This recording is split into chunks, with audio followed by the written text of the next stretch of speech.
Good morning, everybody. My name is Pranav, a legal intern at Lexis and Company for the month of June. And today, I will be discussing about the registration of trade unions under the Trade Unions Act of 1926. Sections 3 to Section 13 talks about the registration of trade unions under the Trade Unions Act of 1926. Section 3 talks about the appointment of registrars. The appropriate government shall appoint a person to be the registrar of trade unions for each state. The appropriate government is also authorized to appoint additional and deputy registrars of trade unions. The appropriate government shall by an order specify and define the local limits within which any additional or deputy registrar shall exercise and discharge his powers and functions. Section 4 talks about the mode of registration. A trade union may be registered, unregistered, or a recognized trade union. The members of a recognized trade union enjoy such benefits as members of an unrecognized trade union do not. Any 7 or more members of a trade union may apply for the registration of a trade union, provided that no trade union of workmen shall be registered unless at least 10% or 100 of the workmen, whichever is less, is engaged or employed in the establishment or industry with which it is connected, and the members of such trade union on the date of making the application for the registration. If more than half of the members who applied for the registration of trade union cease to be members of the trade union or disassociate themselves from the application by giving in notice in writing to the registrar before the registration is granted to the trade union, the application shall have deemed to become invalid. Section 5 talks about the application of registration. According to the provisions of the Act, a trade union may become a registered trade union in the following manner. Firstly, an application should be sent to the registrar in which 7 or more members of such union must subscribe their names. At least 7 or more members must subscribe. Secondly, in the application in Form A should be accompanied with a copy of rules of the trade union and a statement of the following particulars: the names, occupation, and addresses of the members making the application. In case of a trade union of workmen, the names, the occupations, and the addresses of the place of work of the members of the trade union making the application. The name of the trade union and the address of its head office, and the titles, names, ages, addresses, and occupations of the office bearers of the trade union. And finally, a general statement of the assets and liabilities of the trade union prepared in the prescribed form where a trade union has been in existence for more than a year. Section 6 talks about the provisions to be contained in the rules of trade union, which is specified in Schedule 2 of the Central Trade Union Regulations 1938. These rules generally determine and govern the relationship between the trade union and its members. They also provide guidance for internal administration of the trade union.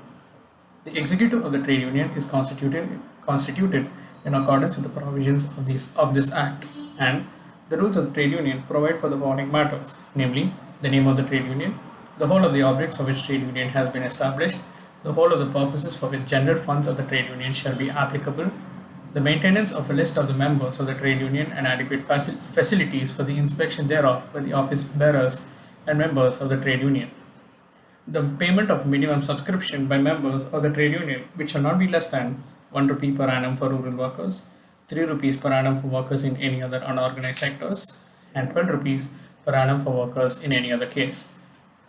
The manner in which the rule shall be amended, varied, or rescinded. The manner in which the trade union may be dissolved. In IT Commissioner West Bengal versus IS Mills Association, it was held that the court had no right to assume some sort of the stated objects of the association as primary to declare others in apparent conflict with them as of no effect. All rules framed by the association coexist. It was held by the Supreme Court in Bokajan Cement Corporation Employees Union versus Cement Corporation of India Limited that an employee would not automatically cease to be a member of the trade union on termination of his employment because there was no such provision either in the Trade Union Act or in the Constitution of the Union. Moving on to Section 7. Section 7 talks about the power to call for further particulars and to require alteration of name. The registration of a trade union will be refused by the registrar if the name under which a trade union is proposed to be registered is identical with that of any existing trade union or so nearly resembles such name as to likely to deceive the public or the members of either trade union. The registrar may also ask for further information which he thinks necessary for the purpose of satisfying himself that the application complies with the provisions of Section 5 and Section 6 of the Act. Now, Section 8 talks about the registration of trade unions. The registrar will register the trade union if he is satisfied that the trade union has complied with all the requirements of this Act in regard to registration.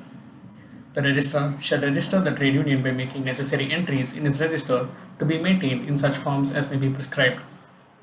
The workmen of an industrial establishment can form as many unions as they like.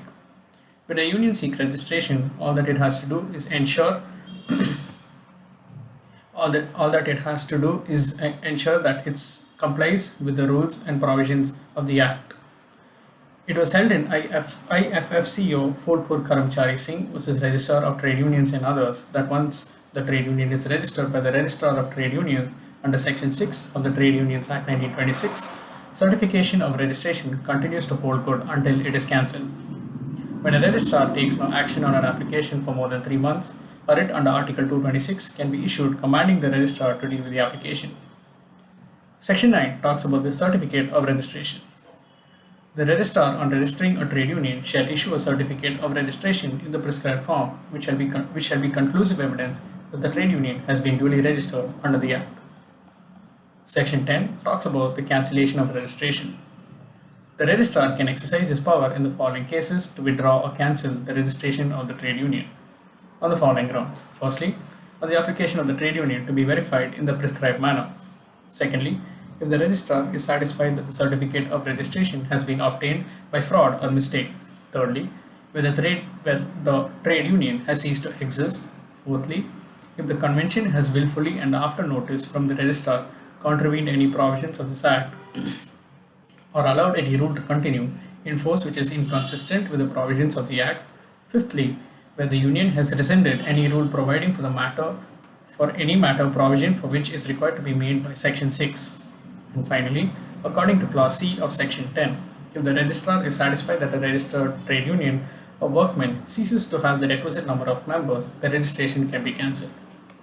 In Bombay Firefighter Service Union, Mumbai versus Registrar of Trade Unions, Bombay, an appeal was filed by the union challenging the order of registrar cancelling its registration for continued contravention of Section 28 of the Trade Unions Act 1926. Setting aside the impugned order, the High Court observed that the said order was in violation of the mandatory provisions of Section 10 of the Act. The respondent had not addressed a previous show cause notice in writing to the appellant at its correct address. Therefore, the cancellation of registration was held illegal and improper. Section 11 talks about appeals.